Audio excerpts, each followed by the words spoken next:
حضرت سیدنا عمر بن خطاب رضی اللہ تعالیٰ عنہ خطبہ دے رہے ہیں، اور حضرت سیدنا عمر بن خطاب رضی اللہ تعالیٰ عنہ کے خطبے کے دوران حضرت سیدنا عمر بن خطاب رضی اللہ تعالیٰ عنہ نے ایک بات کہی، اور اس بات نے دنیا کو حیرت میں ڈال دیا۔ میں چاہوں گا کہ اس بات کو بڑی ہی توجہ کے ساتھ آپ احباب سمجھیے گا۔ حضرت سیدنا عمر بن خطاب رضی اللہ تعالیٰ عنہ آپ جمعے کے خطبے کے اندر یا دیگر کسی خطبے کے اندر حضرت سیدنا عمر بن خطاب رضی اللہ تعالیٰ عنہ مسجد کے ممبر پر ہیں،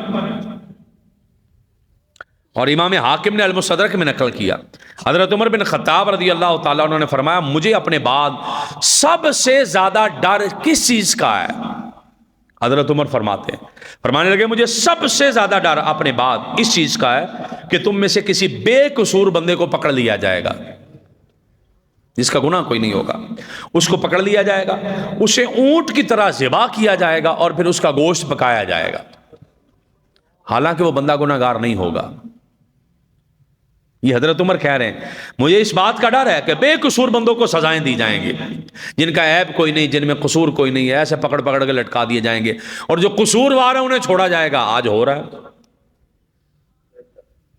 رہا ہے کہ ناحق بندے پکڑائے جاتے ہیں، ان پہ کیس بنوائے جاتے ہیں، انہیں سزائیں دلوائی جاتی ہیں، مہنگے وکیل آ جاتے ہیں، وکیلوں کو بھی پتا ہوتا ہے کہ یہ میں غلط کر رہا ہوں، وہ بھی اپنی قبر کالی کر رہے ہوتے ہیں، ججوں کو بھی نظر آ رہا ہوتا ہے کہ یار یہ بندہ یہ کر نہیں سکتا، وہ بھی اپنی قبر کالی سفید کر رہے ہوتے ہیں۔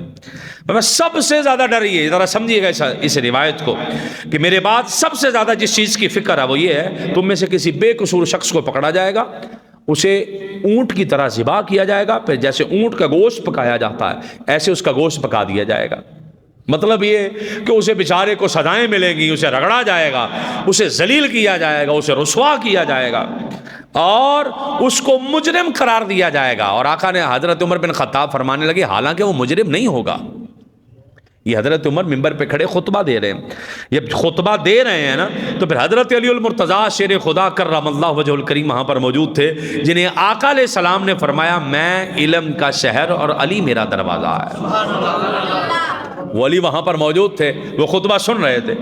آپ کھڑے ہو کر کہنے لگے اے امیر المؤمنین، اس جملے پر بھی غور کیجئے گا کہ حضرت علی المرتضیٰ شیر خدا کرم اللہ وجہ الکریم نے حضرت عمر کو کہا اے امیر المؤمنین۔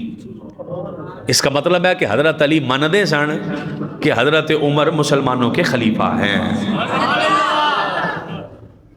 اے امیر المؤمنین، اب جملے سنیے گا، یہ حالات کب ہوں گے جو آپ کہہ رہے ہیں؟ اب اس سوال کو بھی سنیے گا، حضرت علی کے سوال کو بھی، یہ حالات کب ہوں گے؟ یہ آزمائشیں سخت کیوں ہو جائیں گی؟ یہ آزمائشیں سخت کیوں ہو جائیں گی؟ یہ غیرت غالب کب آئے گی؟ بچوں کو قیدی کیوں بنائیں گے لوگ؟ اور فتنے ہماری اس امت کو یوں پیس کر رکھیں گے جیسے چکی کا اوپر والا پارٹ نیچے والے پارٹ کو پیستا ہے۔ اوپر والا پارٹ نیچے والے پارٹ کو پیستا ہے، یہ حضرت علی کہہ رہے ہیں۔ یہ کب ہوگا یہ؟ اور ایسے یہ فتنے اٹھیں گے جیسے آگ لکڑیوں کو بھسم کر دیتی ہے، یہ فتنے اس امت کو یوں جلائیں گے۔ یہ حالات کب ہوں گے ہمیں بتائیں ذرا۔ تو حضرت عمر بن خطاب رضی اللہ تعالیٰ عنہ نے جب یہ بات سنی تو کہنے لگے علی آپ ہی بتائیے یہ کب ہوگا؟ اے علی آپ ہی بتائیے یہ کب ہوگا؟ اب میں وہ لفظ پڑھنے لگا ہوں توجہ فرمائیے گا۔ اذا تفقہ المتفقہ لغیر الدین وتعلم المتعلم لغیر العمل، فرمایا کہ جب دین پڑھنے والا دین کو صرف دنیا کے لیے پڑھے گا، جب طالب علم علم پڑھے گا لیکن عمل کے لیے نہیں پڑھے گا۔ اور آگے سنیے گا وَالْتُمِسَتِ الدُّنْيَا بِعَمَلِ الْآخِرَةِ، اور فرمایا کہ جب دنیا کے اندر رہ کر بندہ آخرت والا کام کرے گا لیکن اس آخرت والے عمل کے ذریعے دنیا تلاش کرے گا۔ بڑا حاجی نمازی نظر آ رہا ہے، بڑا پرہیزگار نظر آ رہا ہے، مقصد یہ کہ لوگوں کو فراڈ دینا ہے، شکل بڑی مومنوں والی بنائی ہوئی ہے، کام سارے اندر 2 نمبر ہے۔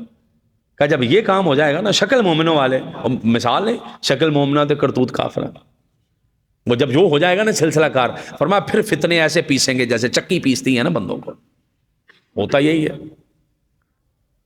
معاملات، وہ بڑی مشہور بطور لطیفہ سناتے ہیں لیکن ہنسنے کے لیے نہیں رونے کے لیے ہے کہ امام صاحب نے نماز پڑھائی تو پیچھے رولا بن گیا ابھی 3 پڑھائی ہیں کہ 4. وہ کوئی کہے 3 پڑھائی ہیں, وہ ہو جاتا ہے کہ بس اوقات غلطی ہو جاتی ہے.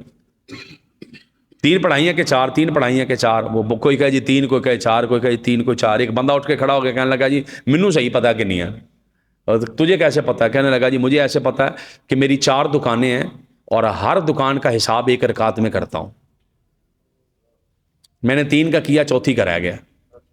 اس کا مطلب ہے 3 ابھی ہوئی ہیں, چوتھی رکعت نہیں ہوئی, ورنہ چوتھی کا حساب ہو جانا تھا. تو یہ تو ہمارا حال ہو جاتا ہے ہمارا. ہم نماز پڑھ کے بھی وہ کام خراب کر رہے ہوتے ہیں. میں نے ایک جمعہ پہلے, شاید پچھلے جمعے میں عرض کیا تھا, نمازیں پڑھ لینا آسان ہے, بچانا بڑا مشکل ہو گیا. دین پڑھ لینا آسان ہے, بچانا بہت مشکل ہو چکا ہے. اور آقا علیہ السلام کا فرمان موجود ہے, فتنے ایسے دروازے پر دستک دیں گے لوگوں کو, فتنے بوئے پر باہر کھڑے ہوں گے. ابھی تو باہر والا, ابھی تو اندر آ گئے فتنے. بندہ تباہ ہو جاتا ہے اندر والے فتنوں سے.